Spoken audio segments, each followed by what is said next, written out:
when you're a kid growing up in the Toronto area and you have this grand vision of what a career in hockey might be like, you're now removed enough from your playing career that you maybe have enough perspective to think about how the reality matched the dream you had when you were a kid. Yeah, it's interesting growing up in Toronto. It's an A1 hockey market. All they really care about in sports is hockey back when I grew up, and obviously we have the Raptors and Blue Jays and all that stuff. So it was a bit of an eye-opener coming to Columbus, Ohio. I think we were in our third year when I got here as an organization. So the hockey market was different here. It was more about growing the game sometimes than playing it and being an NHL player, which comes along with coming to a fresh market. To see where it is now and where the minor hockey system is and all the chillers, it's incredible. So I think the Blue Jackets have done a great job early on with Doug McLean and the McConnell family of growing the game here. And I mean, you've seen the playoff games here. We've turned it into a hockey city. Back when I first started, it felt like it was still the honeymoon stage in Columbus, Ohio for the CBJ, and the games were still sold out. And I have to give our fans a lot of credit. They became truly educated hockey fans that want to see a winning product. So for me to kind of see the early years of when everyone was just excited to have an NHL team to now where we expect to be in the playoffs and expect to be competing for the Stanley Cup, it's interesting, and I take a lot of pride in that, in trying to help from the front office standpoint of doing that. And you speak about free agents and trying to bring guys to Columbus, Ohio. I think I can help with that. And it's never going to be Toronto or New York, or we're never going to be an original six. But from talking to guys that have left here and been traded away and then still come back to live here, we have a lot of positives in Columbus, Ohio. Let me go back to the end of your career. You had left Columbus, and it was a fascinating way to leave, because it's almost like you left the team to help the team. And it's been wonderful to see that relationship evolve over the years and people better understanding that process of why you went elsewhere and how the team was able to regroup in the process after that. You go on and you play, but injuries mount. And I wonder now, as you reflect on the end of your career, you played a lot of hockey, but did you still feel a little shortchanged, because of the way you had to call it quits?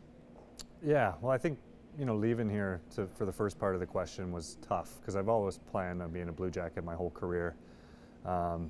I think as the years go on, I think everyone kind of understands the vision, and that meeting that I had with the Columbus Blue Jacket management group in Nashville, I'll never forget it like it was yesterday. And they explained to me that they wanted to go through another rebuild, and me, I think I was just turning 28 or I was 27, been here for 9 years and have 4 playoff games and been through numerous rebuilds. I thought that was the time that they could have used me to rebuild the organization. And they came around to the idea, and that's what ended up happening. And every time I came back to Columbus to play here as a Ranger, it was awkward, and I didn't like it. I can be honest about it. I couldn't wait to get out of here, because I felt like I put so much into this organization and this city and growing the game. It was tough to hear those boos. As for the career coming to an end, I feel like I could probably still be out there playing. I still feel like my hands would be up to par, obviously, if I was playing every day and practicing every day.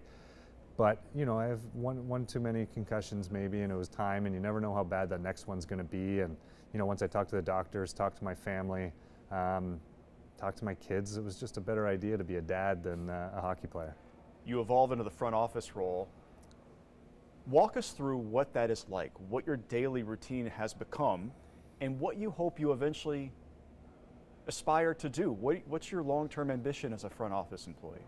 Yeah, so day to day right now, I'm usually in the office during the week watching some video, do some things on the business side to help that out in any way I can. On weekends, that's what I'm usually doing, my travel for player development.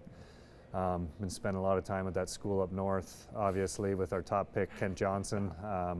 Been spending a lot of time in Madison with our other pick, Corson Ceulemans. He's with the Badgers. So weekends is usually for travel and to build relationships with those guys and try to help them on their individual game. And as for long term, I mean, I get to pick up my kids at school or drop them off and pick them up every day, and that's great. And I want to grow within the organization of the Blue Jackets and kind of learn all the different jobs that the front office hockey ops has to offer.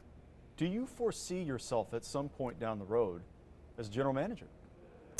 Yeah, I mean, it's a hypothetical, and I think I'm learning from one of the best general managers in the game in Jarmo Kekalainen, and he's been so generous to allow me to follow him around for the 2 years prior to getting the player development job. So, you know, that's anyone that's in this business that's on the hockey management team, I would expect would want to be general manager down the road. So, you know, we'll see what happens, but.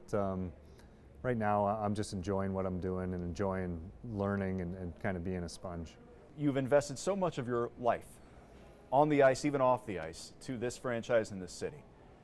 There will come a time when this team is competing at the highest level of the sport. That's going to happen.